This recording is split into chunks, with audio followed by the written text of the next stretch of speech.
तो आज हम शुरू करेंगे सॉल्वेशन एनर्जी।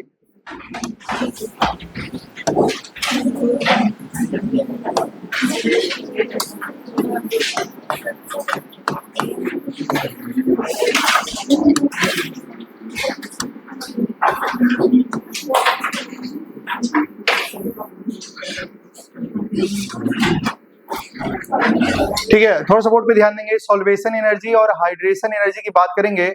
सॉल्वेशन एनर्जी एक कॉमन टर्म होता है और थोड़ा सा ध्यान देंगे, कोई भी अगर हमारे पास में सॉल्यूट है, थोड़ा सा ध्यान दीजिएगा क्योंकि आज की क्लास में केवल हम लोग सॉल्वेशन के बारे में, सॉलिबिलिटी के बारे में क्वेश्चन कर रहे होंगे।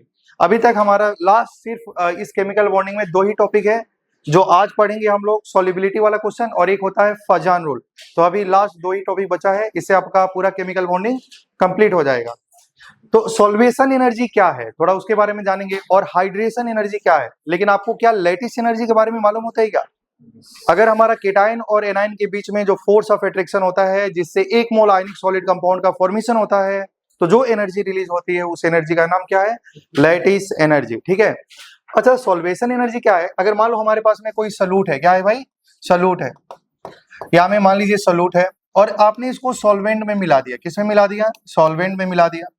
तो जब सॉल्यूट को सॉल्वेंट में मिलाएंगे भाई, सॉल्यूट जब सॉल्वेंट में मिलेगा तो क्या इन दोनों का बीच में, सॉल्वेंट और सॉल्यूट के बीच में कुछ फोर्स ऑफ अट्रैक्शन होंगे? और भाई होंगे कि नहीं होंगे? सॉल्यूट और सॉल्वेंट के बीच में कुछ फोर्स ऑफ अट्रैक्शन होगा कि नहीं होगा? है कि नहीं? सॉल्यूट किसको बोलते हैं? जिसको अमाउंट थोड़ा कम होता है उसको सॉल्यूट बोलते हैं, जिसका अमाउंट एक्सेस में होता है उसको सॉल्वेंट बोलते हैं। तो मान लीजिए अगर हमारे सॉल्यूट है और ये सॉल्वेंट है, जब आप सॉल्यूट को सॉल्वेंट में मिलाएंगे तो इसमें कुछ ना कुछ अट्रैक्शन होगा। या तो अट्रैक्शन डाइपोल, अगर मान लो ये मॉलिक्यूल पोलर है, हमारा जो सॉल्यूट है वो पोलर है, सॉल्वेंट भी पोलर है, तो पोलर पोलर का बीच में अट्रैक्शन होगा कि नहीं होगा? होगा। या तो सॉल्यूट नॉन पोलर हो सकता है, सॉल्वेंट पोलर हो सकता है, उसके बीच में भी अट्रैक्शन आपको बताई गई थी। तो जब हम सॉल्यूट को सॉल्वेंट में मिलाते हैं तो इसके बीच में क्या होता है? अट्रैक्शन। जब जब अट्रैक्शन होगा तब तब क्या होगी? एनर्जी रिलीज होगी। जब एनर्जी रिलीज होगी उस एनर्जी का नाम क्या है? Solvation energy. क्या नाम है? Solvation energy. और यहाँ में जो सॉल्वेंट होगा, आप कुछ भी सॉल्वेंट ले सकते हैं, आप एल्कोहल ले सकते हैं, आप ईथर ले सकते हैं, आप बेंजीन लिख सकते हैं, डिपेंड करता है कि सॉल्यूट कैसा है। ठीक है। तो यहाँ में सॉल्वेंट कुछ भी हो सकता है। तो जब हम सॉल्यूट को सॉल्वेंट में मिलाते हैं उस समय अट्रैक्शन होता है, जब जब अट्रैक्शन होगा एनर्जी रिलीज होगा, उस एनर्जी का नाम है सॉल्वेशन एनर्जी। तो अगर कोई भी सॉल्यूट कोई भी सॉल्वेंट में मिलता है, जो एनर्जी रिलीज होता है वो कॉमन टर्म है जिसका नाम क्या है? Solvation energy. लेकिन अगर हम बात करें हाइड्रेशन एनर्जी क्या है, तो जब हम सॉल्वेंट को क्या ले लेते हैं? पानी। क्या ले लेते हैं? पानी। तो जब हमारा सॉल्वेंट क्या हो जाता है भाई? पानी हो जाता है। उस समय जब सॉल्यूट को जब सॉल्वेंट में मिलाएंगे तो एनर्जी रिलीज होगा। तो जो एनर्जी रिलीज हो रहा है तो उसको हम लोग सॉल्वेशन एनर्जी बोलेंगे। लेकिन अगर हमारा सॉल्वेंट वाटर है तो जो एनर्जी रिलीज हो रही है तो उसका नाम क्या हो जाएगा? Hydration energy. क्या समझ पा रहे हैं ना? तो सॉल्वेशन एनर्जी में क्या होता है कि सॉल्वेंट कुछ भी हो सकता है, वो एक कॉमन टर्म है। लेकिन अगर हम बात करते हैं हाइड्रेशन एनर्जी में तो सॉल्वेंट हमेशा क्या ही होगा? वाटर होगा। क्या होगा? वाटर। समझ पा रहे हैं क्या? तो आप बोल सकते हैं क्या? The amount of energy release when 1 mole solute is dissolve in any solvent. तो जो एनर्जी रिलीज होगा उसका नाम क्या है? Solvation energy. लेकिन जब आप सॉल्वेंट वाटर ले लेंगे तो जो एनर्जी रिलीज होगा उसको क्या बोलेंगे? Hydration energy. तो डिफिनेशन लिखेंगे सॉल्वेशन एनर्जी। तो लिखेंगे the amount of energy release, the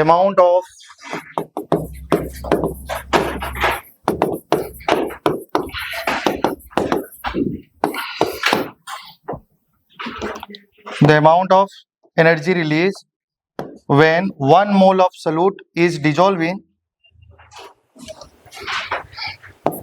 1 mole of solute is dissolved in 1 mole of solute is dissolved in any solvent.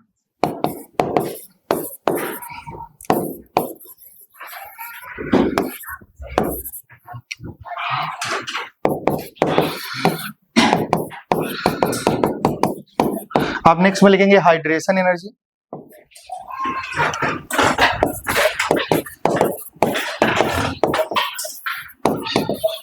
ठीक है, तो लिखेंगे the amount of energy release when the amount of energy release when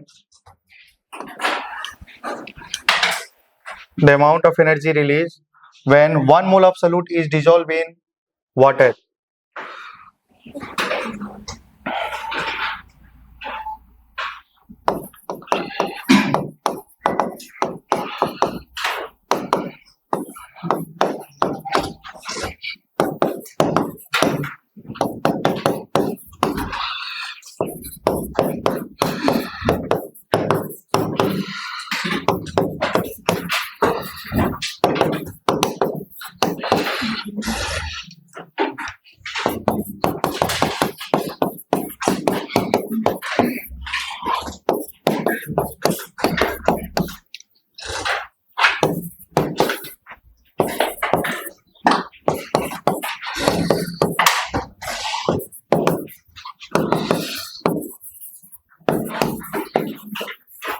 तो चलिए ठीक है, मैंने आपको बोला था कि जब हम पढ़ रहे थे लैटिस एनर्जी तो बताया गया था कि जो लैटिस एनर्जी का फैक्टर होता है वही सेम फैक्टर हाइड्रेशन एनर्जी का भी होता है। मतलब वहां में lattice energy is directly proportional to product of charge होता है ना, और इनवर्सली प्रोपोर्शनल टू क्या होता है, रेडियस या साइज, है ना। उसी प्रकार हम बात करते हैं फैक्टर अफेक्टिंग हाइड्रेशन एनर्जी में, तो हमारा हाइड्रेशन एनर्जी क्या होता है, चार्ज का डायरेक्टली प्रोपोर्शनल होता है, जिसका चार्ज जितना ज्यादा होगा मैग्नीट्यूड लेना है, ठीक है। जिसका, क्योंकि मैं बोला था कि जब भी हम बात करते हैं एनर्जी का, तो एनर्जी का जो फॉर्मूला होता है वो क्या होता है, Q1 Q2 बाई R होता है, क्लियर है ना। तो चार्ज का डायरेक्टली होता है और रेडियस का इनवर्सली होता है, ठीक है, साइज का इनवर्सली होता है। तो यहाँ में देखिए हाइड्रेशन एनर्जी ही तो है, तो energy directly proportional to product of charge, तो आप ऐसे भी लिख सकते हैं hydration energy is directly proportional to charge और इनवर्सली प्रोपोर्शनल टू रेडियस, समझ पा रहे हैं ना। लेकिन अगर हम बात करते हैं ना भाई लैटिस एनर्जी, और इसमें लैटिस एनर्जी और हाइड्रेशन एनर्जी का वैल्यू कभी भी मैथमेटिकल वैल्यू सेम नहीं आ सकता।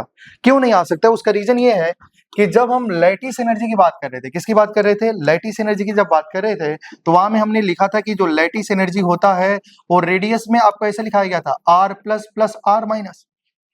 यहाँ में केटाइन एनाइन का ओवरऑल रेडियस जो होता है वो इनवर्सली प्रोपोर्शनल होता है, लेकिन यहाँ में इंडिविजुअल है, समझ पा रहे हैं ना, केटाइन का रेडियस और एनाइन का रेडियस।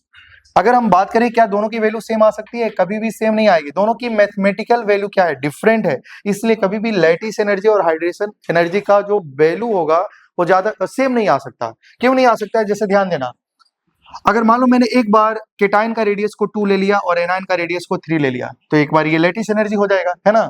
लेकिन जब हम हाइड्रेशन एनर्जी की बात करेंगे तो ये क्या हो जाएगा, 1/2 प्लस 1/3। क्या मुझे बताइए, ये वैल्यू और ये वैल्यू क्या दोनों सेम सेम है या डिफरेंट डिफरेंट है, डिफरेंट डिफरेंट है। तो आप थोड़ा सा यहाँ में ध्यान से देखना है कि लैटिस एनर्जी और हाइड्रेशन एनर्जी का जो क्या होता है, हाइड्रेशन एनर्जी या लैटिस एनर्जी रेडियस का इनवर्सली होता है, लेकिन दोनों का मैथमेटिकल वैल्यू सेम नहीं आएगा, क्लियर है ना। तो ये बात आपको समझ में आनी चाहिए, ठीक है। तो जिसका साइज ज्यादा होगा भाई, जिसका रेडियस ज्यादा होगा उसका हाइड्रेशन एनर्जी कम होगा, और जिसका चार्ज ज्यादा होगा उसका हाइड्रेशन एनर्जी ज्यादा होगा, क्लियर है ना। ये बातें आपको समझ में आ रही होंगी। लेकिन लैटिस एनर्जी और इसका हाइड्रेशन एनर्जी का फैक्टर सेम सेम है, लेकिन डिफरेंस क्या होगा, रेडियस में। जो लैटिस एनर्जी का रेडियस आएगा और जो हाइड्रेशन एनर्जी का आएगा वो दोनों क्या ही होगा, अलग अलग होगा, लेकिन चार्ज दोनों में सेम है, क्लियर है, क्लियर है ना।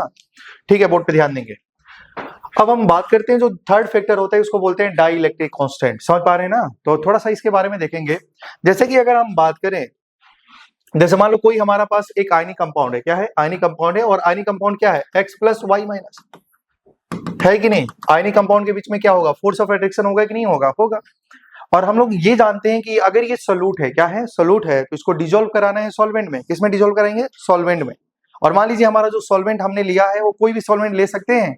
मान लो मैंने सॉल्वेंट लिया वाटर, क्या लिया, वाटर, और आप लोग जानते हैं वाटर का जो स्ट्रक्चर होगा वो बेंड शेप होता है कि नहीं।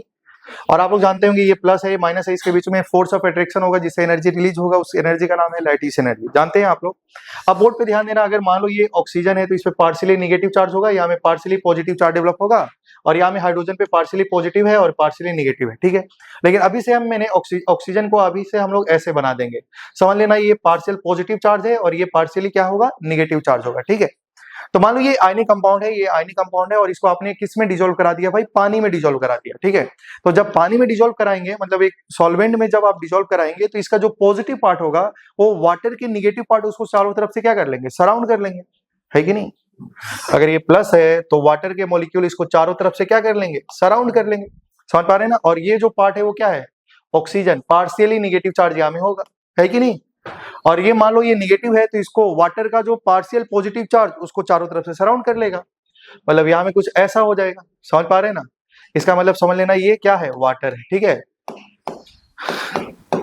अब यहाँ में ध्यान दीजिएगा, अगर ये प्लस और माइनस के बीच में अट्रैक्शन क्या होगा, प्लस और माइनस के बीच में जबरदस्त अट्रैक्शन है, तो ये मॉलिक्यूल वाटर में डिसॉल्व नहीं हो पाएगा, सॉल्युबल नहीं हो पाएगा।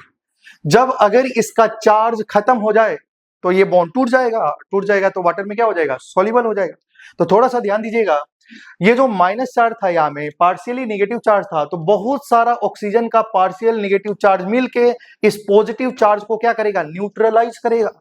क्योंकि भाई ये पॉजिटिव चार्ज ज्यादा होता है, पार्शियल चार्ज कम ना होता है। तो अगर मान लो ये फुली चार्ज है, ये पॉजिटिव चार्ज है, तो इसको न्यूट्रलाइज करने के लिए बहुत सारे वाटर मॉलिक्यूल का जो ऑक्सीजन होगा जिसपे पार्शियली नेगेटिव चार्ज है, वो चारों तरफ से इसको क्या कर लेगा, सराउंड कर लेगा। क्यों सराउंड करेगा? क्योंकि इसका पॉजिटिव चार्ज को वो न्यूट्रलाइज करेगा। क्लियर है ना? उसी प्रकार क्या वाटर का ये पार्शियल, ये जो हाइड्रोजन है भाई जिसपे पार्शियल पॉजिटिव चार्ज है, तो बहुत सारा पार्शियल पॉजिटिव चार्ज मिलके इस Y माइनस का नेगेटिव चार्ज को क्या करेगा, न्यूट्रलाइज करेगा। तो जब चार्ज न्यूट्रलाइज हो गया, जब चार्ज क्या हो गया, न्यूट्रलाइज, प्लस माइनस था तभी ना अट्रैक्शन था।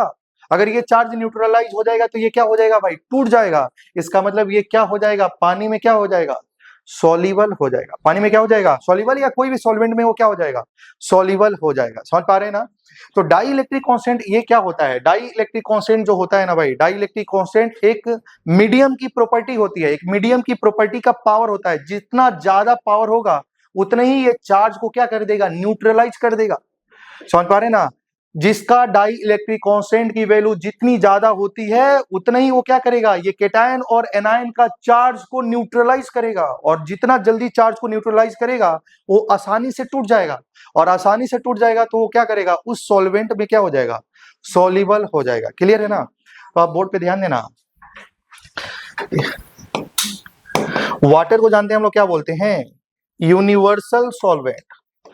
इसका मतलब बोर्ड पे ध्यान देना, मतलब जिसका, अब साइलेंट नोट समझ में आ रहा होगा, इसको बोलते हैं डाई इलेक्ट्रिक कांस्टेंट। ये मीडियम पे डिपेंड करता है कि नहीं करता है, आप लोग पढ़े होंगे, आप लोग इलेक्ट्रोस्टैटिक में, है ना? तो लेकिन हमने यहाँ में मीडियम क्या कर दिया है, सेम कर दिया। मीडियम क्या कर दिया, वाटर। वाटर तो फिक्स हो गया, मीडियम तो फिक्स हो गया है। तो उसके बाद हम क्या करने वाले हैं, बोर्ड पे ध्यान देना। क्या बताओ, हाइड्रेशन एनर्जी और डाई इलेक्ट्रिक कांस्टेंट आपको क्या लग रहा है, डायरेक्टली है, इनवर्सली है? इनवर्सली। लेकिन मैंने तो यहाँ में डायरेक्टली लिखा, ये वैल्यू बढ़ेगी तो ये बढ़ेगी, तो भाई एलसीएम लेंगे तो यहाँ में बताओ ये ऊपर आ जाएगा कि नहीं आ जाएगा? ठीक है, तो याद रखना कि डाई इलेक्ट्रिक कांस्टेंट की वैल्यू जितनी ज्यादा होती है उसका हाइड्रेशन एनर्जी ज्यादा होता है। और जितना ज्यादा हाइड्रेशन एनर्जी होगा या जितना ज्यादा डाई, अभी इसको भूल जाइए, डाई इलेक्ट्रिक कांस्टेंट का सॉल्युबिलिटी से रिलेशन देखिए। जितना ज्यादा डाई इलेक्ट्रिक कांस्टेंट की वैल्यू ज्यादा होगी तो वो क्या करेगा, चार्ज को न्यूट्रलाइज करेगा। और जितना जल्दी चार्ज न्यूट्रलाइज होता है वो कंपाउंड उतनी ज्यादा क्या हो जाता है, सॉल्युबल। तो जिसकी डाई इलेक्ट्रिक कांस्टेंट की वैल्यू ज्यादा होगी उसकी सॉल्युबिलिटी ज्यादा हो सकती है। तो अगर मान लो मैंने कुछ सॉल्वेंट लिखे हैं और वो सॉल्वेंट क्या है बताइए, HF है, H2SO4 है, H2O2 है, H2O है, D2 है और अदर सॉल्वेंट है। ठीक है, और ये जो ऑर्गेनिक सॉल्वेंट होंगे, ये कौन सॉल्वेंट होंगे भाई, ऑर्गेनिक सॉल्वेंट होंगे। क्या यहाँ तक किसी को डाउट नहीं है? अगर हम बात करें, बताओ जिसका डाई इलेक्ट्रिक कांस्टेंट, ये किसकी वैल्यू लिखी गई है, डाई इलेक्ट्रिक कांस्टेंट की वैल्यू लिखी गई है। मतलब जिसका डाई इलेक्ट्रिक कांस्टेंट की वैल्यू ज्यादा होता है, क्या होता है भाई, ज्यादा होता है, ये वैल्यू 98 होती है। जिसका डाई इलेक्ट्रिक कांस्टेंट की वैल्यू ज्यादा होती है तो बताओ उसकी सोल्युबिलिटी भी क्या होगी, ज्यादा। अगर मान लो कोई भी कंपाउंड को हमको डिसॉल्व कराना है तो कौन सा सॉल्वेंट लेना चाहिए, HF, क्योंकि HF में तो ज्यादा हाईली सॉल्युबल होगा क्योंकि इसकी डाई इलेक्ट्रिक कांस्टेंट वैल्यू क्या है, ज्यादा है। लेकिन हम लोग यूनिवर्सल सॉल्वेंट बोलते हैं वाटर को। क्यों भाई, ये होना चाहिए ना, क्योंकि इसकी डाई इलेक्ट्रिक कांस्टेंट ज्यादा है तो कोई भी कंपाउंड को डालेंगे तो ये डायरेक्टली सॉल्युबल होगा इसमें, हाईली सॉल्युबल होगा इसमें। क्लियर है ना? वाटर में क्योंकि जिसका जितना ज्यादा डाई इलेक्ट्रिक कांस्टेंट की वैल्यू ज्यादा होगी, एप्सिलॉन आर का वैल्यू जितना ज्यादा होगा उसकी सॉल्युबिलिटी ज्यादा होती है। तो अगर कोई भी कंपाउंड को सॉल्युबल कराना है तो सबसे ज्यादा सॉल्युबल किस में होगा, HF में। लेकिन हम लोग पढ़ क्या रहे हैं कि यूनिवर्सल जो सॉल्वेंट होता है वो वाटर होता है। ऐसा क्यों? तो उसका रीजन ये है कि मान लीजिए एक तरफ हमारे पास में एक ग्लास वाटर है और एक ग्लास HF है, ये दो अलग अलग सॉल्वेंट है। अगर मान लो मुझे NaCl को डिसॉल्व कराना है, किसको, NaCl को, तो मैंने NaCl को वाटर में एक बार डिसॉल्व कराया, एक बार NaCl को HF सॉल्वेंट में डिसॉल्व कराया। तो जब हम वाटर में NaCl को डालेंगे तो जो सोल्यूशन बनेगा ना वो नमक का सोल्यूशन बनेगा। ठीक है, NaCl का घोल मिल जाएगा, मतलब वो सोल्ट सोल्यूशन बनेगा। क्लियर है ना? लेकिन जब हम HF में NaCl को डालेंगे तो क्या करेगा, HF NaCl का सारा प्रॉपर्टीज को ही बर्बाद कर देगा, मतलब चेंज कर देगा। अब वो सोल्यूशन में NaCl नमक का घोल नहीं होगा, कुछ और बना देगा। समझ पा रहे हैं ना? तो ये वो सॉल्वेंट है भाई जो सॉल्यूट का प्रॉपर्टीज को ही चेंज कर देता है। इसलिए अगर मान लो आप सोचो, आपको पैरासीटामोल, मान लो आपका तबीयत खराब हो गया, मेडिसिन पर्पज से सोचा जाए तो मान लीजिए आपने एक गिलास पानी लिया, उसमें पैरासीटामोल को घोल दिया और दूसरा में पैरासीटामोल को आप HF सोल्यूशन में डाल देंगे, तो पैरासीटामोल घोले थे कुछ और बन जाएगा, कुछ और पिएंगे कहानी कुछ और हो जाएगी, है कि नहीं? तो कहने का मतलब ये है कि पानी में तो सॉल्युबल होगा ना, लेकिन ये सब क्या करते हैं, ये जो सॉल्वेंट होते हैं वो सॉल्यूट की प्रॉपर्टीज को ही चेंज कर देता है। समझ पा रहे हैं ना? इसलिए इसको क्या नहीं बोला जाता है, यूनिवर्सल नहीं बोला जाता है। वाटर का डाई इलेक्ट्रिक कॉन्स्टेंट तो ज्यादा है, लेकिन ये सोल्यूट की प्रॉपर्टी को चेंज नहीं करता है, इसलिए इसको क्या बोला जाता है? Universal solvent. समझ पा रहे हैं ना? तो इसमें और इसके बाद में भी बहुत सारे सॉल्वेंट होंगे, लेकिन उसमें डाई इलेक्ट्रिक कॉन्स्टेंट किसका ज्यादा है? वाटर का ज्यादा है, तो इसलिए वाटर को क्या बोला जाता है? Dielectric constant. क्या आप समझ पा रहे हैं क्या? तो यही फैक्टर होता है जिसको वाटर को हम लोग जनरली, हमको क्या करना है कि कोई भी कंपाउंड को सॉल्युबल कराना है, सोल्यूट को मिलाना है, तो सबसे ज्यादा सॉल्युबल किसमें होगा? वाटर में। अगर सोल्यूट की प्रॉपर्टी को चेंज नहीं किया जाए तो सॉल्युबल तो HF तो किसी को भी सॉल्युबल कर देगा, लेकिन उस सोल्यूट की प्रॉपर्टीज को क्या कर देगा? चेंज कर देगा। समझ पा रहे हैं ना? तो इसलिए वाटर को क्या बोला जाता है? यूनिवर्सल सॉल्वेंट बोला जाता है। और ऑर्गेनिक सॉल्वेंट में क्या होगा? ईथर हो जाएगा, एल्कोहल हो जाएगा, है ना, क्लोरोफॉर्म हो जाएगा, ये भी सॉल्वेंट है, ठीक है। लेकिन ये जो भी सॉल्वेंट होंगे भाई इधर आगे, वो तो वाटर से उसका डाइलेक्ट्रिक कांस्टेंट की वैल्यू तो कम ही होगी, है कि नहीं? तो इसलिए बेस्ट हम लोग क्या मानेंगे? वाटर।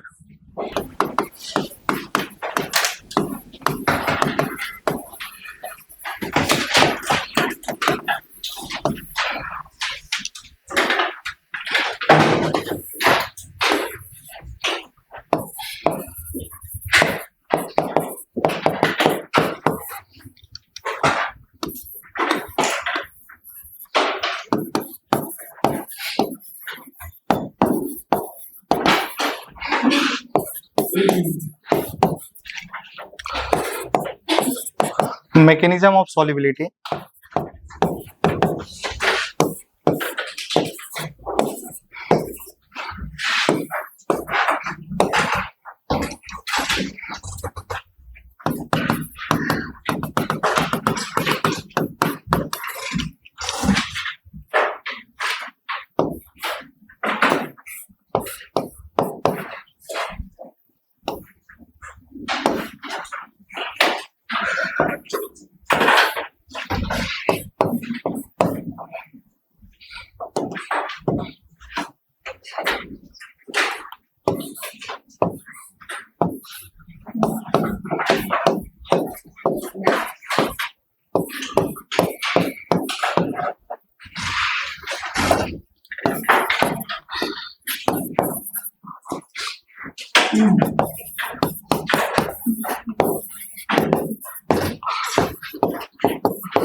ठीक है, थोड़ा सा बोर्ड पे ध्यान देंगे।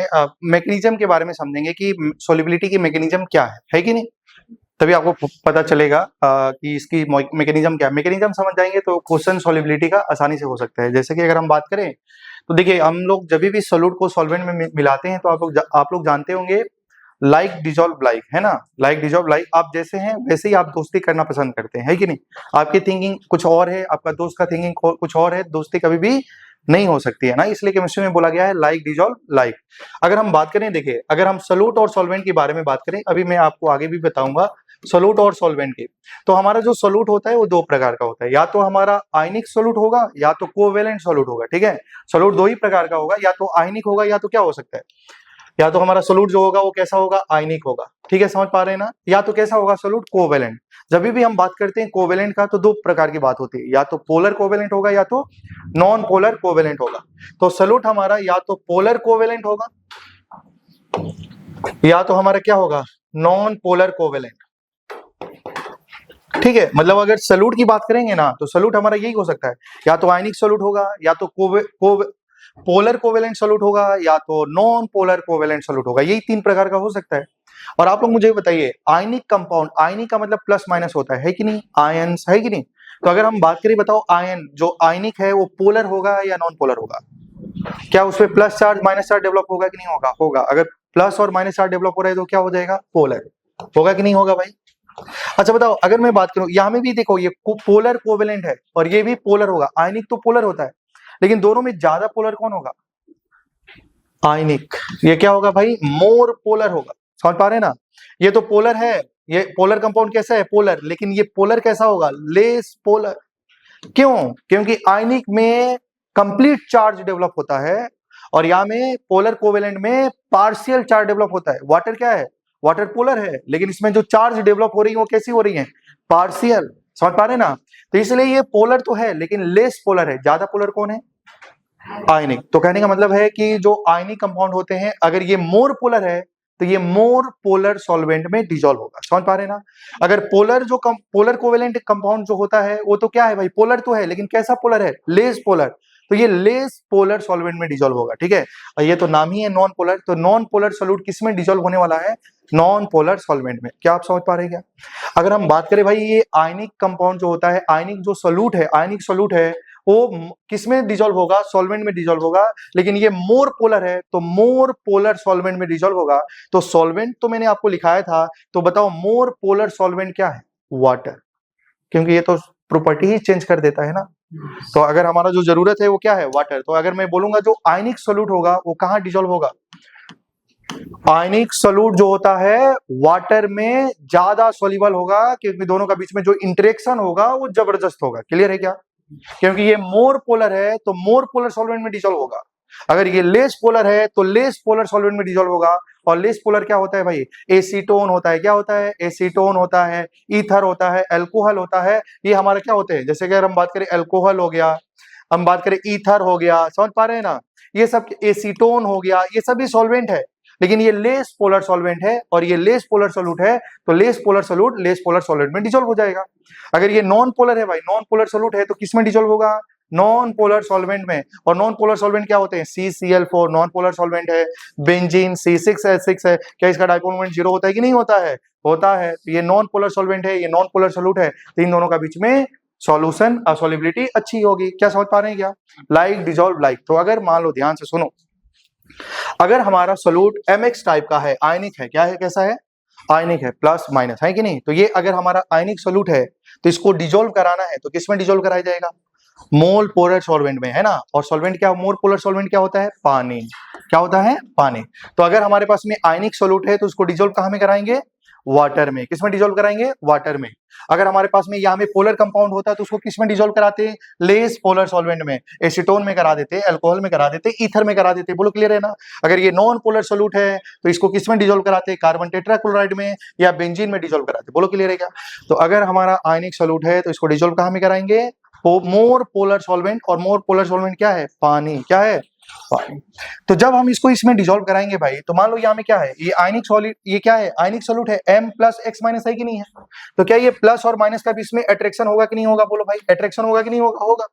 और देखिए, जब भी केटायन और एनायन जब बनता है, केटायन और एनायन जब आपस में बनता है तो इससे क्या होती है? केटायन और एनायन के बीच में जबरदस्त अट्रैक्शन होता है और उससे एक मोल आयनिक सॉलिड कंपाउंड बनता है, जिससे एनर्जी रिलीज होती है। उस एनर्जी को क्या बोलते हैं? Lattice energy. जब इन दोनों का बीच में जो बॉन्ड बना होगा, उससे एनर्जी रिलीज हुई होगी, उस एनर्जी का नाम लैटिस एनर्जी है। मान लो लैटिस एनर्जी है 300। कितना है? कितना एनर्जी रिलीज हुआ? 300 यूनिट एनर्जी रिलीज हुई। क्या समझ पा रहे हैं क्या? क्या ये कंपाउंड को बनने में कितनी एनर्जी रिलीज हुई? 300। ठीक है, बोर्ड पे ध्यान देंगे। तो भाई हमने वाटर में डाला है और वाटर का स्ट्रक्चर कुछ ऐसा होता है, बेंड शेप होता है, तो इसको हम लोग V शेप में बनाएंगे, ऐसा बनाएंगे। क्लियर है ना? यहाँ में ऑक्सीजन है और यहाँ में हाइड्रोजन है। यहाँ में पार्शियली पॉजिटिव चार्ज होगा, यहाँ में निगेटिव चार्ज डेवलप होंगे, ऐसा कुछ। क्लियर है ना? ये ऑक्सीजन है। तो जैसे ही मान लो ये M प्लस है तो इसके वाटर का जो निगेटिव चार्ज है, क्या इसको चारों तरफ से घेर लेगा? और यहाँ में क्या आयंस है और ये कंपाउंड कैसा है? पोलर। तो इसमें जो अट्रैक्शन होगा उसको क्या बोलेंगे? आयन डाइपोल अट्रैक्शन बोलेंगे ना भाई? Ion dipole attraction. और ये भी देखो, एनायन है कि नहीं है? आयंस है कि नहीं है? क्या निगेटिव चार्ज है? तो इसको कौन अट्रैक्ट करेगा? वाटर का पॉजिटिव वाला पार्ट, है कि नहीं? इसको चारों तरफ से घेर लेगा, घेरेगा कि नहीं करेगा? तो इसमें भी जो अट्रैक्शन होगा वो क्या होगा, आयन डाइपोल अट्रैक्शन, मतलब इस कैटायन को वाटर का ऑक्सीजन के बीच में अट्रैक्शन हो रही है, इस एनायन को वाटर का मॉलिक्यूल भी चारों तरफ से घेर लेगा, जिसका बीच में आयन डाइपोल अट्रैक्शन होगा, और जब जब अट्रैक्शन होगा तब तब क्या होगी, एनर्जी रिलीज होगी, और जो एनर्जी रिलीज होगी उसको क्या बोलेंगे, हाइड्रेशन एनर्जी। क्या बोलेंगे, हाइड्रेशन एनर्जी। तो जितना एनर्जी निकला, ध्यान से सुनो, जब इसको वाटर में डालेंगे तो वाटर के मॉलिक्यूल इसको घेरेगा, उसका बीच में अट्रैक्शन होगा, जब जब अट्रैक्शन होगा एनर्जी रिलीज होगी, और जो एनर्जी रिलीज हो रही है वही सेम एनर्जी इस बॉन्ड को तोड़ने में काम आएगी। समझ पा रहे हैं क्या? तो मान लो यहाँ में जो एनर्जी रिलीज हुई, यही एनर्जी क्या करेगी भाई, इस बॉन्ड को तोड़ने का काम करेगी। समझ पा रहे हैं ना? मान लो हमारा हाइड्रेशन एनर्जी है 200, कितना है, 200 यूनिट। तो बताओ अगर हाइड्रेशन जो एनर्जी रिलीज हुई, क्या ये बॉन्ड को तोड़ पाएगी कि नहीं? नहीं, क्योंकि लैटिस एनर्जी ज्यादा है, हाइड्रेशन एनर्जी कम है। मतलब ये जो बॉन्ड बना था इसके बीच में एनर्जी ज्यादा निकली थी और आप कम एनर्जी दे रहे हैं, तो क्या वो बॉन्ड टूट पाएगा? नहीं टूट पाएगा। क्या आपने हाइड्रेशन एनर्जी दिया, क्या यहाँ से जो एनर्जी निकली वो 600 निकली, कितनी? तो क्या ये हाइड्रेशन एनर्जी इस बॉन्ड को तोड़ देगा कि नहीं तोड़ देगा? अगर ये टूटेगा तो मतलब ये आयंस उस वाटर में सोल्यूबल होंगे। अरे भाई होंगे कि नहीं होंगे? इसका क्या मतलब निकला कि जब लैटिस एनर्जी, ध्यान से सुनो, ज्यादा है, हाइड्रेशन एनर्जी कम है, तो कंपाउंड सॉल्युबल है या इनसॉल्युबल है? इनसॉल्युबल है। जब हाइड्रेशन एनर्जी ज्यादा है और लैटिस एनर्जी कम है, उस केस में अगर हाइड्रेशन ज्यादा होगा तो जो एनर्जी निकल रही है वो बॉन्ड को तोड़ देगी आराम से, और तोड़ देगी तो ये कंपाउंड उस वाटर में क्या हो जाएंगे, सॉल्युबल हो जाएंगे। जब हाइड्रेशन एनर्जी ज्यादा है और लैटिस एनर्जी कम है तो उस केस में कंपाउंड वाटर में सॉल्युबल होगा। समझ पा रहे हैं क्या? अच्छा, क्या हम एनर्जी 300 भी दें तो क्या ये सॉल्युबल होगा कि नहीं होगा? होगा। तो जब हमारा हाइड्रेशन एनर्जी लैटिस एनर्जी के बराबर हो या हाइड्रेशन एनर्जी लैटिस से ज्यादा हो, तो कंपाउंड सॉल्युबल है या इनसॉल्युबल है? सॉल्युबल है या इनसॉल्युबल है? सॉल्युबल है। और जब लैटिस एनर्जी ज्यादा है, हाइड्रेशन एनर्जी कम है, उस समय कंपाउंड कैसा हो जाएगा? इनसॉल्युबल। अच्छा, कंपाउंड सॉल्युबल है या इनसॉल्युबल? क्या हाइड्रेशन एनर्जी बता रहा है, हाइड्रेशन एनर्जी ज्यादा, कंपाउंड सॉल्युबिलिटी ज्यादा, हाइड्रेशन एनर्जी कम, सॉल्युबिलिटी कम। तो मैं बोल सकता हूं कि जो सॉल्युबिलिटी होती है वो directly proportional to hydration energy. Hydration energy ज्यादा, सॉल्युबिलिटी ज्यादा, लैटिस एनर्जी ज्यादा, सॉल्युबिलिटी कम, है कि नहीं? लैटिस एनर्जी ज्यादा तो सॉल्युबिलिटी कम होगी कि नहीं होगी? नहीं समझे? नहीं समझ में आया। लैटिस एनर्जी जब ज्यादा होगा ना, ये एनर्जी ज्यादा होगा, ये एनर्जी कम होगा, तो कंपाउंड सॉल्युबल नहीं होगा, इनसॉल्युबल होगा। तो क्या हम यहां से बोल सकते हैं, ये 3 पॉइंट लिखा जा सकता है क्या? इसका मतलब ये निकल के आया, solubility is directly proportional to hydration energy, inversely proportional to lattice energy. एक हेडिंग में लिखो सॉल्युबिलिटी, उसके बाद ब्रैकेट में लिख दो लाइक डिसॉल्व लाइक। लिखेंगे आयनिक सॉल्यूट, आयनिक सॉल्यूट, पॉइंट फर्स्ट पॉइंट में लिख लेंगे आयनिक सॉल्यूट, ब्रैकेट में लिख लेना मोर पोलर। आयनिक सॉल्यूट जो होता है वो कैसा होता है भाई? मोर पोलर होता है कि नहीं होता है? तो ionic solute dissolve in more polar solvent. Ionic solute dissolve in more polar solvent like water. ठीक है, आयनिक सॉल्यूट किस में डिसॉल्व होगा? मोर पोलर सॉल्वेंट में। और मोर पोलर सॉल्वेंट क्या होगा? क्योंकि आयनिक भी मोर पोलर है तो ये भी मोर पोलर होना चाहिए, लाइक डिसॉल्व लाइक। ठीक है, नेक्स्ट में पोलर लिखेंगे, पोलर कोवेलेंट, लिखेंगे polar covalent solute, polar covalent solute, bracket में लिख लेंगे लेस पोलर, और dissolve in less polar solvent, are dissolved in less polar solvent like acetone, chloroform, acetone, chloroform, ether, etc. फिर लिख लेंगे non polar solute dissolve in non polar solvent, non polar solute dissolve in non polar solvent, non polar solute dissolve in non polar solvent like CCl4, benzene. तो non polar solute कहाँ में dissolve होगा? Non polar solvent में। और non polar solvent क्या होगा? CCl4, C6H6। Clear है ना? अब हम आगे बढ़ते हैं, चलिए आगे बढ़ते हैं हम लोग। अब बोर्ड पे ध्यान दीजिएगा, अगर आपके सामने एक क्वेश्चन है भाई, NaF, NaCl, NaBr, NaI, ठीक है, अभी कॉपी नहीं करना, इसको ध्यान देना। अगर हम लैटिस एनर्जी की बात करें और हाइड्रेशन एनर्जी की बात करें, ठीक है, ठीक है, देखिए दिक्कत क्या आती है भाई।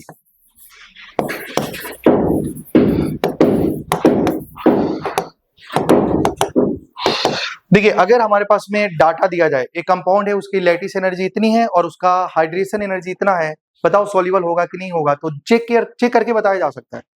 अगर हाइड्रेशन एनर्जी ज्यादा है, लैटिस एनर्जी कम है, तो कंपाउंड सॉल्युबल होगा। क्लियर है ना? अगर आपको क्वेश्चन ऐसे दे देगा और उसका वैल्यू दे देगा कि लैटिस एनर्जी 5 है, हाइड्रेशन इतना है, समझ पा रहे हैं ना? अगर डाटा दिया जाए उसके बाद सॉल्युबिलिटी पूछा जाए तो दिक्कत नहीं आ सकती है, क्योंकि आप डाटा का बेसिस से आप बता सकते हैं कि कौन सा कंपाउंड सॉल्युबल होगा, कौन सा कंपाउंड सॉल्युबल नहीं होगा। लेकिन अगर मान लो ऐसे क्वेश्चन दे दिया तो आपने तो एक फैक्टर लिखा था ना कि जो सॉल्युबिलिटी होती है, क्या होती है भाई, जो सॉल्युबिलिटी होती है directly proportional to hydration energy, inversely proportional to lattice energy, यही तो आपने लिखा था अभी लास्ट पॉइंट में। ठीक है, अब यहां से देखते हैं, अगर हमको मान लो हाइड्रेशन एनर्जी कंपेयर करना है या लैटिस एनर्जी कंपेयर करना है, तो हाइड्रेशन एनर्जी में क्या चेक करते हैं? Charge. Hydration energy is directly proportional to product of charge. तो बताइए सब में अगर देखा जाए तो +1 -1 है, +1 है, -1 है, +1 -1 +1 -1, बोलो क्लियर है क्या? तो बताओ क्या सब में प्रोडक्ट ऑफ चार्ज तो सेम आने वाला है?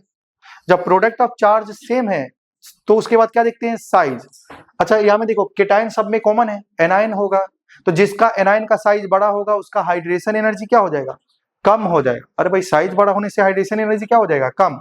तो बताइए, या लैटिस एनर्जी की बात करें, जब प्रोडक्ट ऑफ चार्ज सेम है तो केटाइन का साइज या एनायन का साइज देखेंगे। केटाइन तो कॉमन है ना भाई, एनायन का साइज जितना बड़ा होगा उसका लैटिस एनर्जी कम या ज्यादा? कम। Lattice energy is inversely proportional to size, hydration सब कुछ सेम है ना भाई। ठीक है, अगर मैं बात करूं तो बताओ सबसे ज्यादा लैटिस एनर्जी किसका होगा? क्या ऑर्डर कुछ ऐसा आएगा? क्या ऑर्डर ऐसा आएगा कि नहीं आएगा? हाइड्रेशन एनर्जी में बताइए क्या सेम ही ऑर्डर आएगा? लेकिन क्या मैं बोला हूं, लैटिस एनर्जी और हाइड्रेशन एनर्जी का वैल्यू कभी भी सेम नहीं आ सकता है। बहुत अच्छी बात है, अब बोर्ड पे ध्यान देना। अगर हम लैटिस एनर्जी को ध्यान में रखते हुए सॉल्युबिलिटी का ऑर्डर लिखें तो बताओ लैटिस एनर्जी और सॉल्युबिलिटी कैसा है? कैसा है? क्या उस समय ऑर्डर ऐसी होगी सॉल्युबिलिटी की? अच्छा बताओ, अगर हाइड्रेशन एनर्जी का ऑर्डर ये है तो सॉल्युबिलिटी का ऑर्डर भी? भाई एक ही क्वेश्चन में सॉल्युबिलिटी का ऑर्डर एक बार इंक्रीज कर रहा है, एक बार डिक्रीज कर रहा है, तो इसका मतलब यहां से हम कैलकुलेट नहीं कर सकते। क्या आप समझ पा रहे हैं क्या? क्योंकि यही सेम क्वेश्चन में अगर हम हाइड्रेशन लैटिस एनर्जी पे क्वेश्चन सॉल्व करूं तो सॉल्युबिलिटी का कुछ ऑर्डर अलग आ रहा है। अगर इसमें हम हाइड्रेशन एनर्जी से क्वेश्चन सॉल्व करूं तो सॉल्युबिलिटी का ऑर्डर कुछ और आ रहा है। इसका मतलब क्या भाई, कैसे किया जाए ताकि सॉल्युबिलिटी का ऑर्डर सेम आए, करेक्ट आए, है कि नहीं? सबसे पहले एग्जाम में आपको क्वेश्चन में तो ये डाटा लिख के तो देगा ही नहीं, आपको बोलेगा compare the solubility of the given compound, है कि नहीं? तो उस केस में आपको क्या करना पड़ेगा बताओ? क्या यहां से हम लोग क्वेश्चन सॉल्व कर सकते हैं? नहीं कर सकते हैं। अब बोर्ड पे ध्यान दीजिए, उसके लिए आपको करना क्या पड़ेगा? सबसे पहले हमको ये करना पड़ेगा, कॉमन आयन देखना पड़ेगा। क्या देखना पड़ेगा? Common ion. ऐसे टाइप की क्वेश्चन में जरूर कॉमन आयन दिया जाएगा। कॉमन आयन का मतलब जो सब में दिखाई दे। बताओ कॉमन आयन क्या है? Na। तो देखिए जो हमारा कॉमन आयन होगा ना, तो कॉमन आयन जो होगा, अगर कॉमन आयन स्मॉल साइज का है, कौन सा साइज का है भाई? स्मॉल साइज का है। समझ पा रहे हैं ना? कॉमन आयन कौन सा है? स्मॉल साइज का है। तो उस केस में लैटिस एनर्जी डोमिनेट करेगा। कौन करेगा? लैटिस एनर्जी डोमिनेट करेगा। तो उस केस में हाइड्रेशन एनर्जी देखना नहीं है। जब हमारा पास में कॉमन आयन क्या है? सब में सोडियम है, तो अगर कॉमन आयन जो होगा वो स्मॉल साइज का होगा तो लैटिस एनर्जी डोमिनेट करेगा। लेकिन आपको कैसे पता है कि कौन स्मॉल साइज का है, कौन लार्ज साइज का है? तो उसके लिए आपको देखना पड़ेगा इलेक्ट्रॉन। अगर हमारा इलेक्ट्रॉन 1 से लेके 10 तक है, अरे भाई इलेक्ट्रॉन हमारा 1 से लेके 10 तक है, जो कॉमन आयन है, कॉमन आयन क्या है यहाँ में बताओ? Na+। तो बताओ इसमें इलेक्ट्रॉन कितना है? 10। तो जिसके पास 1 से लेके 10 इलेक्ट्रॉन है वो क्या होगा भाई? स्मॉल साइज होगा, क्योंकि 1 से 10 इलेक्ट्रॉन को फिल करने के लिए 2 ही डब्बा चाहिए, 2 8 K सेल L सेल में फिल हो जाता है। तो इसका साइज क्या होगा भाई? छोटा। तो इसको हम लोग क्या बोलेंगे? Small size.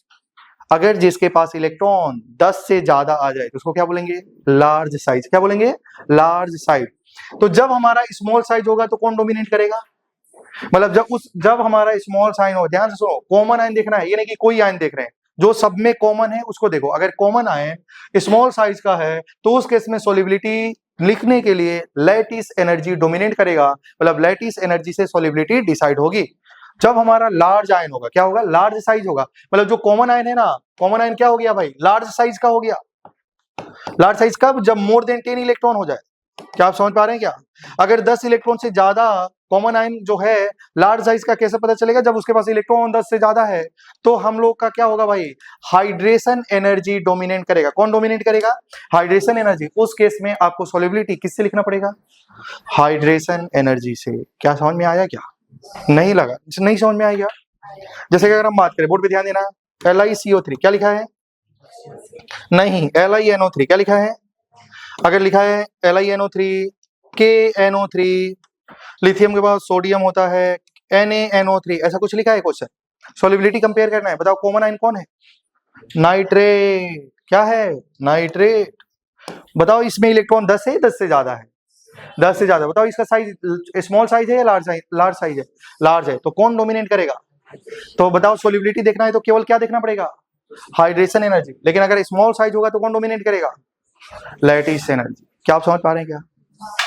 अच्छा ठीक है, ये तो बातें आपको समझ में आ गई है। अब थोड़ा सा बोर्ड पे ध्यान देंगे, स्मॉल साइज होगा और लार्ज साइज होगा, वो आपको देखना पड़ेगा, ठीक है। अगर हम बात करते हैं ना, थोड़ा सा बोर्ड पे ध्यान दीजिएगा, स्मॉल साइज जो होता है ना भाई, वो ग्रुप नंबर 2 के जो केटाइन होते हैं, ग्रुप नंबर 2 के जो एलिमेंट होते हैं, कौन कौन से होते हैं ग्रुप नंबर 2 के एलिमेंट, बेरिलियम, क्या होता है, beryllium, magnesium, calcium, strontium, barium,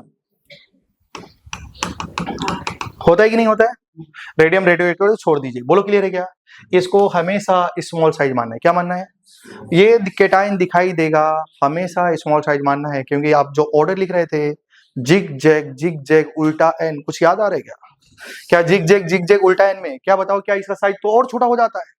क्या एल्कली मेटल से भी छोटा हो जाता है कि नहीं हो जाता है? हो जाता है। इसलिए इसको हमेशा क्या मानना है, स्मॉल साइज। क्या मानेंगे इसको, स्मॉल साइज। तो स्मॉल साइज किस किस को मानना है, ये तो पता चल गया। किस किस को, जिसके पास 10 इलेक्ट्रॉन है, किसका 10 इलेक्ट्रॉन, कॉमन आयन का, किसका भाई, कॉमन आयन का 10 इलेक्ट्रॉन होगा, स्मॉल साइज। और ग्रुप नंबर 2 के जो एलिमेंट होंगे वो भी क्या होंगे, स्मॉल साइज होंगे। उस केस में हमको lattice energy, sorry solubility check करना है, डोमिनेंट कौन होगा, लैटिस एनर्जी। जिसका लैटिस एनर्जी ज्यादा होता है उसका solubility, solubility is directly proportional to hydration, inversely proportional to lattice energy. होता है कि नहीं होता है? तो उस केस में इसको नहीं देखना है। कब, जब हमारा स्मॉल साइज हो, कॉमन आयन में क्या आ जाए, स्मॉल साइज आ जाए, तो उस समय जिसकी लैटिस एनर्जी ज्यादा होगी उसकी सॉल्युबिलिटी कम हो जाएगी। लेकिन जब हमारा जो लार्ज साइज होगा, लार्ज साइज होगा ना, जो कॉमन आयन होगा वो लार्ज साइज का होगा, उस केस में लैटिस एनर्जी को भूल जाना है, जिसका हाइड्रेशन एनर्जी ज्यादा उसकी सॉल्युबिलिटी ज्यादा हो जाएगी। अब इसको इंग्लिश में लिखना पड़ेगा, नहीं तो भूल जाएंगे आप लोग। क्या समझ में आया ना? चलिए तो लिखेंगे पहला क्वेश्चन, नहीं ना, कहानी अभी लिखना है। तो लिखेंगे पहला, नोट डाल के लिखो, इफ Ci बोले तो कॉमन आयन, ठीक है, Ci is considered to be small, common ion is considered to be small, common ion is considered to be small if it contain up to 10 electron, contain 10 electron, contain up to 10 electron। समझ पा रहे हैं क्या? और it is a group 2 cation, it is a group 2 cation, it is a group 2 cation। क्या समझ पा रहे हैं क्या? लार्ज कॉमन आयन स्मॉल होगा कि लार्ज होगा वो आपको पता चलना चाहिए। अगर स्मॉल नहीं है तो क्या होगा, लार्ज। स्मॉल के लिए आपको कितना इलेक्ट्रॉन होना चाहिए, कितना, 10। और ग्रुप नंबर 2 की केटाइन दिखाई देंगे 100%। क्या मानना है? चलो नेक्स्ट पॉइंट, सेकंड पॉइंट में लिखेंगे, इफ सेंट्रल सेंट्रल एटम नहीं, Ci बोले तो कॉमन आयन, तो लिखेंगे if common ion is small, नहीं सेकंड पॉइंट, इस common, if common ion is small then on moving down the group, then on moving down the group solubility increases। ये point अभी समझाया जाएगा, ठीक है। नेक्स्ट पॉइंट में लिखेंगे, if common ion is large on moving down the group solubility decreases।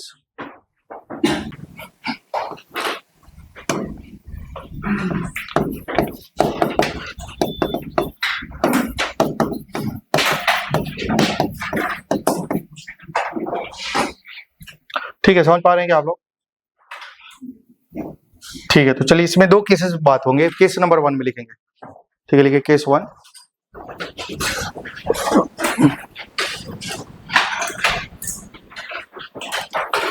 If common ion is small, लिखेंगे if common ion is small, if common ion is small, then lattice energy is dominant, then lattice energy dominant। ठीक है, board पे ध्यान देना है। बोला अब सबसे पहले देखो ये plus minus plus minus plus minus plus minus, ठीक है, यहां से यहां में ध्यान देना है। बताओ कॉमन आयन है कि नहीं? Common ion small, common ion जो है वो स्मॉल है या लार्ज है? कॉमन आयन क्या है? सोडियम Na+, इलेक्ट्रॉन कितना है? 10। तो कौन डोमिनेट करेगा? Lattice energy. क्या डोमिनेट करेगा? लैटिस। तो लैटिस एनर्जी चेक करना है कि नहीं? तो आप मुझे बताइए, क्या दोनों का प्रोडक्ट ऑफ चार्ज सेम है? क्या चार्ज सेम है? चार्ज क्या है? चार्ज सेम है। तो बताओ जिसका साइज बढ़ेगा उसका लैटिस एनर्जी कम हो जाएगा। तो बताओ यहां से यहां जा रहे हैं, साइज क्या हो रही है? रेडियस क्या हो रही है? इंक्रीज। रेडियस बढ़ेगी तो लैटिस एनर्जी कम, और लैटिस एनर्जी कम तो सोलिबिलिटी ज्यादा। अरे भाई लैटिस एनर्जी कम तो सोलिबिलिटी ज्यादा। क्या हैंडराइटिंग आप लोग ध्यान दे रहे हैं क्या? अब आदत हो गई होगी अभी तो, है कि नहीं? हाँ, तो अगर चार्ज सेम है, देखिए प्रोडक्ट ऑफ चार्ज ज्यादा होता है, लैटिस एनर्जी ज्यादा होता है, लेकिन सब केस में प्रोडक्ट ऑफ चार्ज सेम है। चार्ज क्या है? सेम। अगर चार्ज सेम है तो रेडियस क्या हो रही है? उसके बाद रेडियस देखना पड़ेगा, क्योंकि लैटिस एनर्जी में चार्ज सेम है तो रेडियस देखना पड़ता है ना। तो देखो या इसका रेडियस ज्यादा है, इसका रेडियस ज्यादा होगा, तो रेडियस ज्यादा होने से लैटिस एनर्जी कम, और लैटिस एनर्जी कम तो सोलिबिलिटी ज्यादा। क्यों लैटिस एनर्जी देखा गया सोलिबिलिटी के लिए? क्योंकि स्मॉल जो कॉमन आयन है वो क्या है? जो कॉमन आयन है वो क्या है? Common ion is small, small size. Common ion क्या है हमारा? स्मॉल साइज का है। क्लियर है ना? तो बताओ अगर हम बात करें, भाई बोर्ड पे ध्यान देना, सोलिबिलिटी की बात करें, कौन ज्यादा सोल्यूबल होगा? क्या सोलिबिलिटी बताओ बढ़ रही है क्या? तो सबसे ज्यादा सोल्यूबल कौन? क्या ऑर्डर यही होगा क्या? बढ़ रही है घट रही है?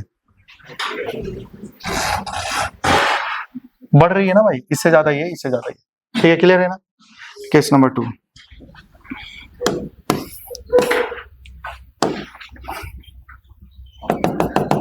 तुम लोग नहीं समझा क्या?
भाई इधर देखिए, अभी मैं आपको सबसे पहले लिखाया था ना कि अगर हमारा जो कॉमन आयन है अगर वो स्मॉल है, समझ पा रहे, अप टू 10 इलेक्ट्रॉन है, तो उसको स्मॉल साइज बोला जाएगा, और ग्रुप 2 के। क्लियर है ना भाई?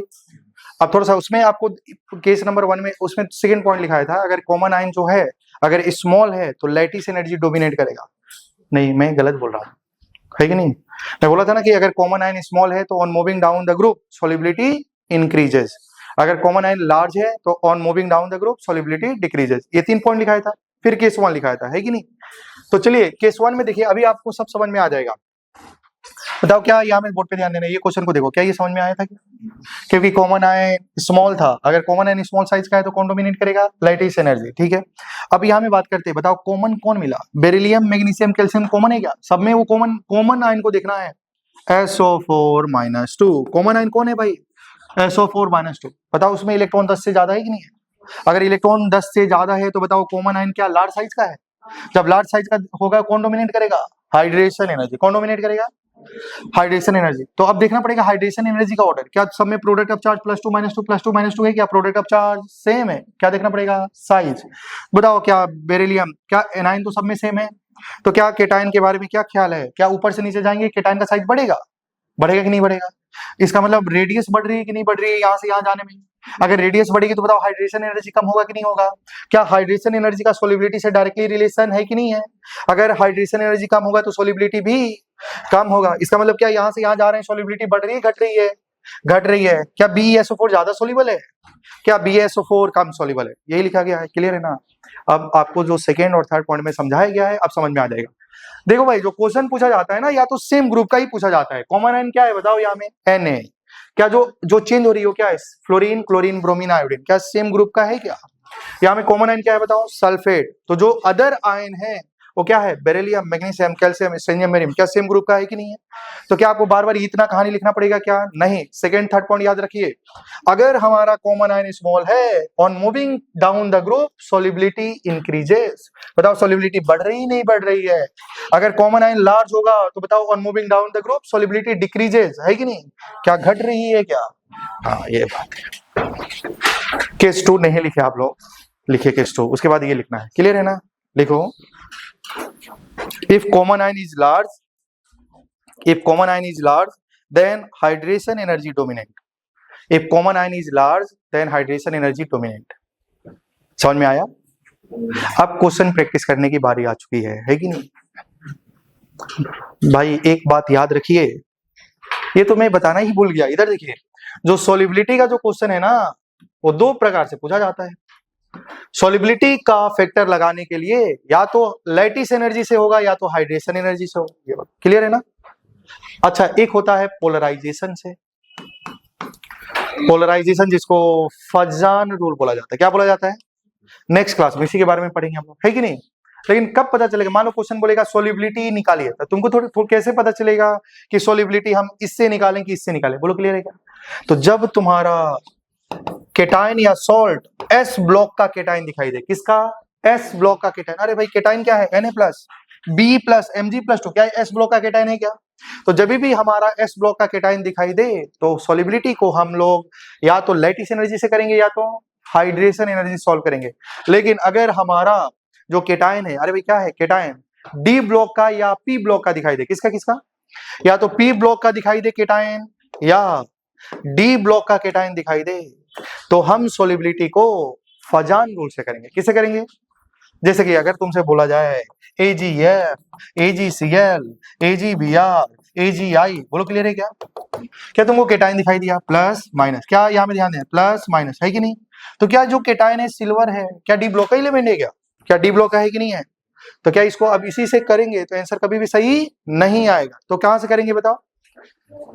पोलराइजेशन। क्या भी पढ़ाया गया है क्या? नहीं, नेक्स्ट क्लास में करेंगे इसको। या लेड आ गया या मर्क्यूरी आ गया, HgF2, HgCl2, HgBr2, HgI2, बताओ किसकी सोलिबिलिटी ज्यादा है? तो समझ लेना कि वो क्वेश्चन हमारा फजान रूल से सॉल्व होगा। लेकिन अगर हमारा जो केटाइन दिखाई दे रहा है अगर वो एस ब्लॉक का है तो हम लोग क्या लगाएंगे? हाइड्रेशन एनर्जी या तो लैटिस एनर्जी। क्या समझ में आया?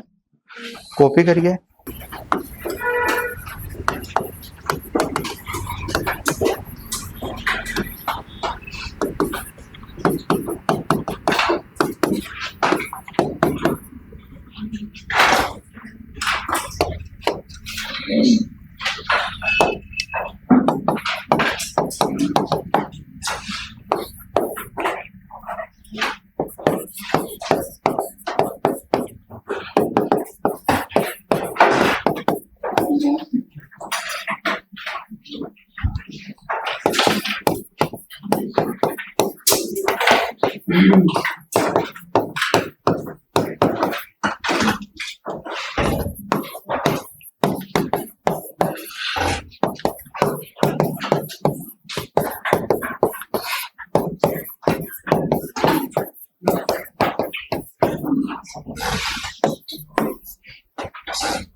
ठीक है, थोड़ा सा बोर्ड पे ध्यान देंगे, सॉलिबिलिटी करना है, बोर्ड पे ध्यान देना है।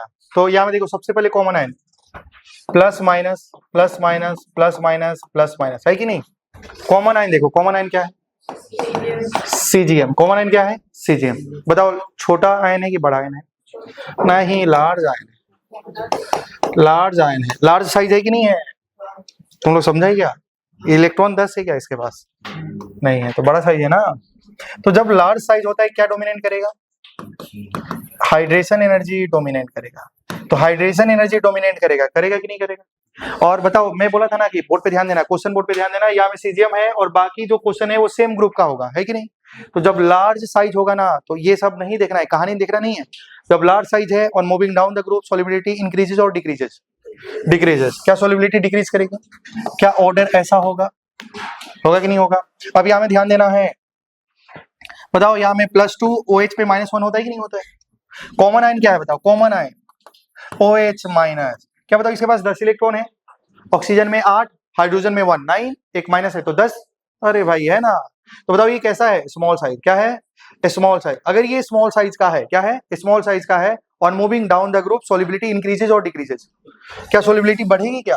क्या सेम ग्रुप है? Beryllium, magnesium, calcium, strontium, barium same group है, तो बताओ सॉलिबिलिटी क्या ऐसा ऑर्डर हो जाएगा? बोर्ड पे ध्यान देना। LaNO3 होगा कि नहीं ऐसा? क्या कॉमन आयन क्या है? NO3। NO3 बताओ, NO3 है ना? हाँ, कॉमन आयन है NO3। और बताइए small size, large size? Large size. Large size होगा, लार्ज साइज होगा तो on moving down the group, solubility increases और decreases? Decreases. Solubility increases, decreases, decreases हो जाएगा क्या ऐसे? क्या बोलते हैं? हाइड्रेशन एनर्जी, ये सब बहुत समय लगता है कि नहीं? जल्दी जल्दी। हाँ, LiClO4। बताओ यहाँ में ClO4 क्या कॉमन आयन? ClO4 माइनस है क्या? क्या इसमें कॉमन आयन बताओ क्या होगा? ClO4 minus. कॉमन आयन है, होगा कि नहीं होगा? होगा। लार्ज साइज का है क्या? लार्ज साइज होगा तो on moving down the group, solubility increases और डिक्रीजेज? डिक्रीजेज। हाँ, ज्यादा ही लिख दिया मैं तो उसमें। ठीक है, कोई बात नहीं। इधर बताइए NaF, जैसे LiF प्लस माइनस है कि नहीं है? तो बताओ कॉमन आयन कौन है? F minus. F माइनस है कि नहीं है? क्या स्मॉल साइज है? अरे भाई स्मॉल साइज है, on moving down the group, solubility increases और डिक्रीजेज? हो जाएगा। अब एक्सेप्शन देखिए।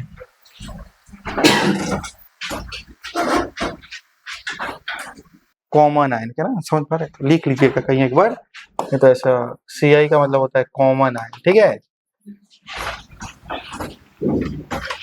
CS क्या लिखा मैंने? मैं ही देखो अभी पढ़ा है, अभी भूल गया। CS क्या? CGM है, इसलिए हाँ CGM है, यहाँ में देख लेंगे। मेरा दिमाग में कंप्यूटर साइंस याद आ रहा था। चलो ठीक। तो 4 एक्सेप्शन है इसके बारे में, ठीक है? तो उसमें आपको कैसे लिखना है वो याद रखना है, ठीक है भाई?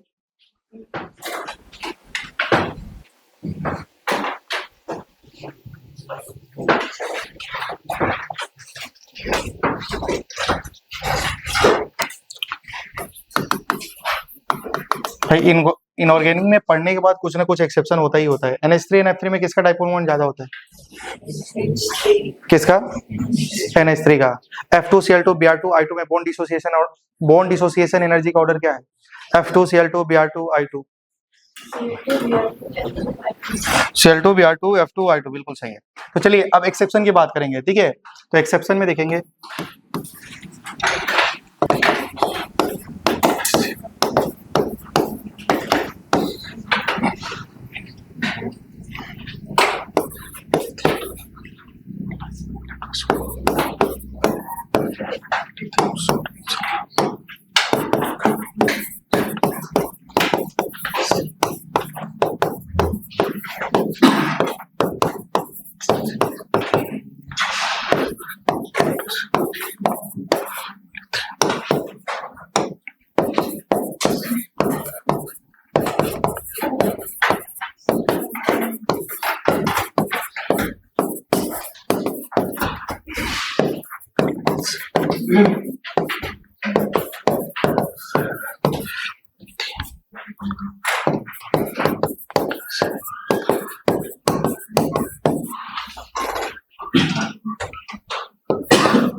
तो बोर्ड पे ध्यान दीजिए, जैसे ये एक्सेप्शन है, ठीक है, तो ध्यान देना एक्सेप्शन जो है ना ग्रुप 1 का 4 एक्सेप्शन है। ग्रुप नंबर 1 का कितने एक्सेप्शन, किस किस का, क्लोराइड, देखो ग्रुप 1 में सारे केटाइन क्या है, ग्रुप 1 के हैं कि नहीं, क्या ग्रुप 1 के हैं, तो चार केस में ग्रुप 1 के एलिमेंट दिखाई दिए कि नहीं दिखाई दिए। केटाइन जो है हमारा ग्रुप नंबर 1 का है, लेकिन ग्रुप 1 के साथ में क्या क्या एक्सेप्शन है, क्लोराइड का, किसका, क्लोराइड का, सल्फेट का, कार्बोनेट का, बाइकार्बोनेट का, ठीक है। ग्रुप 1 के साथ में क्या क्या आएंगे, क्लोराइड, सल्फेट, कार्बोनेट, बाइकार्बोनेट, क्या क्या आएंगे ग्रुप 1 के साथ में, क्लोराइड, सल्फेट, कार्बोनेट, बाइकार्बोनेट। इन दोनों को एक साथ साथ में लिखा है क्योंकि दोनों का ऑर्डर सेम सेम होता है, इन दोनों का ऑर्डर सेम सेम होता है, क्लियर है ना भाई। और ग्रुप नंबर 2 में सिर्फ और सिर्फ फ्लोराइड के साथ में एक्सेप्शन है, क्लियर है ना, तो याद में ध्यान दीजिए इधर बोर्ड पे। तो अगर हम बात करें तो यहाँ में बताइए, यहाँ में आप लोग क्या करेंगे बताओ, यहाँ में कॉमन आयन क्या है, Cl है कि नहीं है, अगर Cl है तो बताओ उसका साइज, कॉमन आयन क्या है, थोड़ा बोर्ड पे यहाँ में देखो, कॉमन आयन क्या है, Cl माइनस, क्या लार्ज साइज है क्या, अरे भाई लार्ज साइज है, क्या है, लार्ज साइज, तो लार्ज साइज होगा तो on moving down the group solubility increases और डिक्रीजेस, डिक्रीजेस, क्या सॉल्युबिलिटी डिक्रीज होनी चाहिए, होती है, सॉल्युबिलिटी डिक्रीज होनी चाहिए, होती है, फिर लास्ट दो का बढ़ जाता है, क्लियर है ना भाई। सॉल्युबिलिटी फर्स्ट दो इंक्रीज, फर्स्ट दो डिक्रीज, याद रखना शुरुआत में दोनों इंक्रीज करेगा, दो डिक्रीज करेगा, सेम, क्लियर है ना भाई, समझ पा रहे हैं क्या आप लोग, शुरुआत में दो इंक्रीज दो डिक्रीज, क्लियर है ना। अगर ऑर्डर की बात करें तो सबसे ज्यादा 1 नंबर में ये आएगा, 2 नंबर में ये आएगा, 3 नंबर में ये आएगा, 4 नंबर में ये आएगा, 5 नंबर में ये आएगा, कभी भी ऑर्डर आपसे पूछेगा नहीं, तो बताइए समझ पा रहे हैं क्या आप लोग, यही सेम, इसमें भी सेम, तो ये दोनों का सॉल्युबिलिटी का ऑर्डर सेम होता है, बोलो क्लियर है क्या। बताओ यहाँ में कॉमन आयन क्या है, CO3, क्या है, CO3 है ना भाई, अगर CO3 है तो बताओ लार्ज साइज है क्या, तो on moving down the group solubility increases और डिक्रीजेज, तो यहाँ में कंटिन्यूअसली इंक्रीज करता है, क्लियर है ना, कोई एक्सेप्शन नहीं, कंटिन्यूअसली इंक्रीज करेगा, क्या यहाँ तक समझ पा रहे हैं ना, यहाँ में भी कंटिन्यूअसली इंक्रीज करता है। जब हम सोलिबिलिटी की बात करते हैं ना, तो सोलिबिलिटी का मतलब क्या होता है, सॉलिड का लिक्विड में सोल्यूबल होने की टेंडेंसी, याद रखना लिथियम का ये 22 जितने भी बाइकार्बोनेट है ना भाई, वो सॉलिड स्टेट में एग्जिस्ट करते हैं, लेकिन LiHCO3 सॉलिड स्टेट में एग्जिस्ट नहीं करता है, क्लियर है ना भाई। कौन से एल्कली मेटल का बाइकार्बोनेट सॉलिड स्टेट में एग्जिस्ट नहीं करता है, आंसर इज LiHCO3, आगे पढ़ेंगे तो बताया जाएगा। तो अगर यहाँ में दिया है तो ऑर्डर ऐसे ही लिख देना, लेकिन जनरली दिया नहीं होगा, अगर दिया होगा तो ऑर्डर भी सेम होगा, समझे नहीं समझे। बताओ यहाँ में कॉमन आयन कौन है, कॉमन आयन क्या था, कॉमन आयन F माइनस, क्या F माइनस है क्या, और moving down the group solubility increases और डिक्रीजेस, इंक्रीजेस, क्या सॉल्युबिलिटी इंक्रीजेस, क्या सॉल्युबिलिटी बढ़ रही है, मैक्सिमम हो जाती है बेरिलियम एफ फ्लोराइड का, बढ़ी रही है, शुरुआत वाला सबसे लास्ट में चला जाता है, बोलो क्लियर है क्या। तो ये आपको याद रखना पड़ेगा, क्या ये 4 एक्सेप्शन याद रखना है। ग्रुप नंबर 1 का किस किस में एक्सेप्शन होता है बताइए, ग्रुप नंबर 1 में क्लोराइड सल्फेट, क्लोराइड सल्फेट का ऑर्डर सेम है, पहले 2 इंक्रीज करेगा, पहले 2 डिक्रीज करेगा, फर्स्ट 2 इंक्रीज लास्ट 2 डिक्रीज होगा, क्लियर है ना। फिर कार्बोनेट बाइकार्बोनेट का ऑर्डर सेम है, कंटिन्यू क्या होता है भाई, इंक्रीज करता है, कंटिन्यू क्या करता है, इंक्रीज होता है, समझ पा रहे हैं ना। और फ्लोराइड में ग्रुप 2 के फ्लोराइड के साथ में देखना है, बोलो क्लियर है क्या। और यहाँ में साइज छोटा है तो बढ़ना चाहिए, बढ़ता है, लेकिन फर्स्ट वाला सबसे आगे आ जाता है, क्लियर है ना। बस वही एक्सेप्शन है जो आपको मालूम होना चाहिए। अब कुछ फैक्ट है जो आपको मालूम होना चाहिए, ठीक है।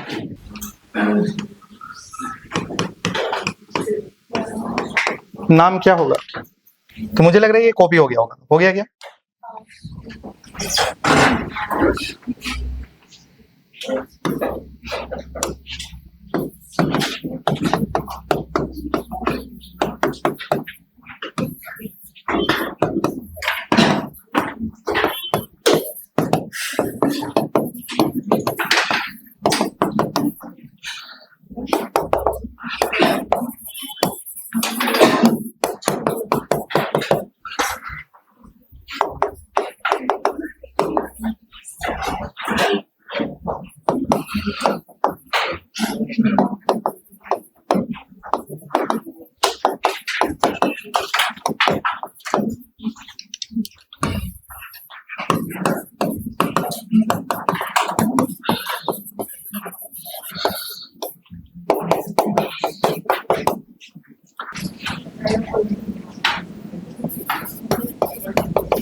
देखिए बोर्ड पे ध्यान देंगे तो कुछ इंपॉर्टेंट पॉइंट है जो आपको याद रखना है, ठीक है। देखिए किस किस के हैलाइड इनसॉल्युबल होते हैं, वो डायरेक्टली पूछेगा। जैसे मैंने क्वेश्चन पूछा, आपने बताया नहीं, तो उसको कैसे बोला जाएगा? आज क्यों हो गए पागल। क्लियर है ना? आज क्यों हो गए पागल। इनके साथ में अगर सीबीआई आएगा, क्या आएगा? सीबीआई बोले तो क्लोराइड, ब्रोमाइड, आयोडाइड, इसके क्लोराइड जैसे AgCl, AgBr, AgI कैसा होता है? इनसॉल्युबल। इनसॉल्युबल मतलब प्रिसिपिटेट बनाएगा। कॉपर के क्लोराइड, कॉपर के ब्रोमाइड, कॉपर के आयोडाइड इनसॉल्युबल। Hg के सारे क्लोराइड, ब्रोमाइड, आयोडाइड कैसे होते हैं? इनसॉल्युबल। और लेड के क्लोराइड, ब्रोमाइड, आयोडाइड कैसे होते हैं? इनसॉल्युबल। क्लियर है ना? तो याद रखना है। आज क्यों हो गए पागल, याद करने का तरीका है। आप लोग पागल नहीं है भाई, मैं ऐसा नहीं बोला याद करने का तरीका है, आप खुद पे नहीं ले रहा है। नहीं तो इसको रिपीट कर दूं, नहीं तो आप इसको ऐसे भी याद कर सकते हैं। इसको याद करने का तरीका क्या है? आज पब में हवन करेंगे, ठीक है। जैसे याद करने का तरीका है तो आप जैसे भी आप याद कर सके। देखो कहने का मतलब है, आपसे पूछा जाएगा किसके क्लोराइड वाटर में सॉल्युबल है। मान लो ऐसा ऑप्शन देगा AgF, AgCl, AgBr, AgI, कौन सॉल्युबल है? तो मालूम है कि सिल्वर के क्लोराइड, ब्रोमाइड, आयोडाइड ये कैसे होते हैं? तो ये तो सॉल्युबल नहीं है, तो सॉल्युबल कौन है? AgF। क्लियर है ना? तो ऐसे याद कर सकते हैं। उसी प्रकार कॉपर के तीनों इनसॉल्युबल होते हैं, Hg के तीनों क्लोराइड इनसॉल्युबल होते हैं, उसके भी इनसॉल्युबल होते हैं, ठीक है। समझ पा रहे हैं क्या? तो ऐसे देख सकते हैं। देखो जो सल्फेट होते हैं ना भाई, सल्फेट किसके किसके सल्फेट हमारे इनसॉल्युबल होते हैं? ऐसे के SR होगा ना, स्ट्रेंजियम क्या होगा?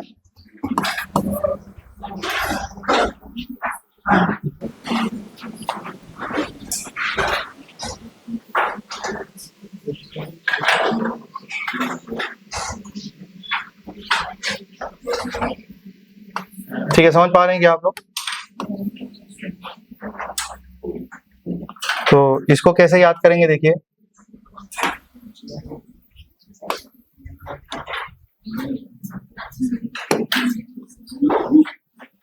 आगे लिख देता हूं, ठीक है। तो याद रखना, ये देखो आज सारे बाराती कैसे हो गए पागल, ठीक है।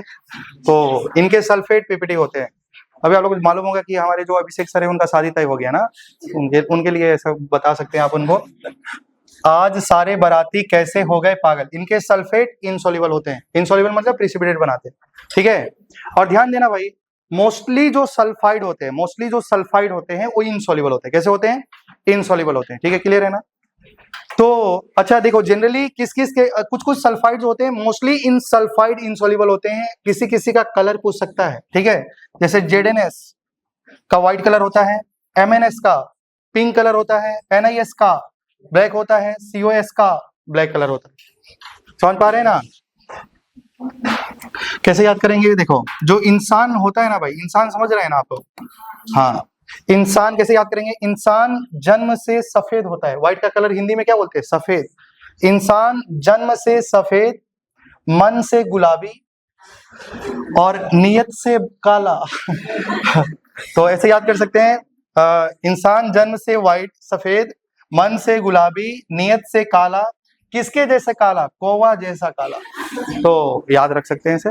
और जितने भी नाइट्रेट होते हैं वो सब सॉल्युबल होते हैं। तो आप इसको ऐसे याद कर सकते हैं, ठीक है। CO मतलब कैसा काला? कौवा जैसा काला। सॉरी। तो चलिए ये खत्म होता है। R सॉल्युबल, जितने भी नाइट्रेट होते हैं वो क्या होते हैं? सॉल्युबल होते हैं। बस यही लिख लीजिए।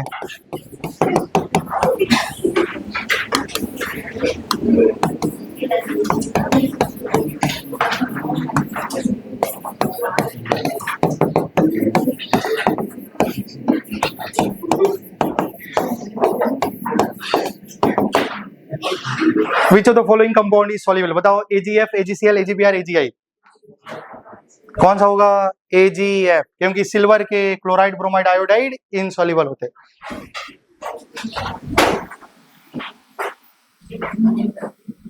कोई आपसे पूछेगा which of the following compound form pink precipitate? MnS। वाला ऑप्शन में होगा ZnS, MnS, COS, NiS। Clear है ना? तो कौन पिंक प्रिसिपिटेट बनाएगा? MnS।